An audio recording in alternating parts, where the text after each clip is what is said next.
নাওখেল কোন সংস্কৃতিৰ অৱদান?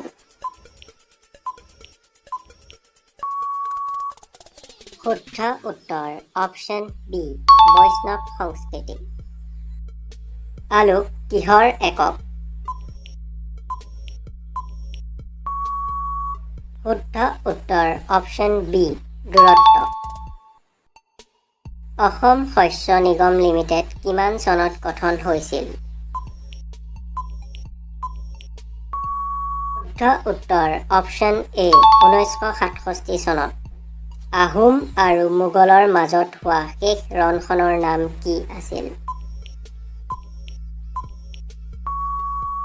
শুদ্ধ উত্তৰ অপশ্যন চি ইটাখুলি ৰণ। অসম পুলিচ কামাণ্ডো বেটেলিয়ন কেতিয়া গঠন কৰা হয়? শুদ্ধ উত্তৰ অপশ্যন ডি 1994 চনত।